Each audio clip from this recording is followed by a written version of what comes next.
സംസ്ഥാനത്ത് ഇലക്ഷൻ ചൂട് ഇപ്പോൾ തന്നെ ഉയർന്നു നിൽക്കുന്ന മണ്ഡലമാണ് കോട്ടയം. കേരള കോൺഗ്രസുകൾ തമ്മിലാകും പോരാട്ടം എന്നുള്ള കാര്യം ഏതാണ്ട് ഉറപ്പായിട്ടുണ്ട്. ആദ്യവട്ടം മുതൽ UDFിൽ നിന്ന് കെ ഫ്രാൻസിസ് ജോർജിൻ്റെ പേരാണ് സ്ഥാനാർത്ഥിത്വത്തിലേക്ക് ഉയർന്നു കേൾക്കുന്നത്. ഇല്ല, അങ്ങനെയില്ല. പേരുകളൊക്കെ പലത് വന്നു. ഞങ്ങളുടെ UDFിലെ ചർച്ചകൾ പൂർത്തിയായിട്ടില്ല.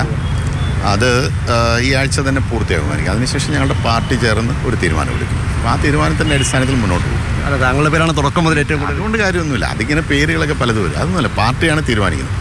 പാർട്ടി തീരുമാനമെടുത്തു കഴിഞ്ഞാൽ ആര് സ്ഥാനാർത്ഥിയായാലും ഞങ്ങളെല്ലാവരും ഒരുമിച്ച് നിന്ന് ഞങ്ങളുടെ ഘടകകക്ഷികളെല്ലാം ഉണ്ട്, നേതൃത്വം കൊടുക്കും. കോൺഗ്രസ് പാർട്ടിയുണ്ട്. ഞങ്ങളെല്ലാവരും ഒറ്റക്കെട്ടായി നിന്ന് കോട്ടയത്ത് UDFിന് വിജയം ഉറപ്പാക്കും. ഇത്തവണ UDFിന് വിജയം ഉറപ്പാണ്. കാരണം തീർച്ചയായിട്ടും UDFിന് നല്ല എന്താ പറയുക, വളരെ മിന്നുന്ന തിളങ്ങുന്ന വിജയം തീർച്ചയായിട്ടും ഉണ്ട്. എല്ലായിടത്തും ഉണ്ടാവും. കോട്ടയത്ത് മാത്രമൊന്നുമല്ല, കേരളത്തിലെ 20 ലോക്സഭാ മണ്ഡലങ്ങളിലും UDFിന് വിജയിക്കാനുള്ള എല്ലാ അനുകൂല രാഷ്ട്രീയ സാഹചര്യങ്ങളുമുണ്ട്.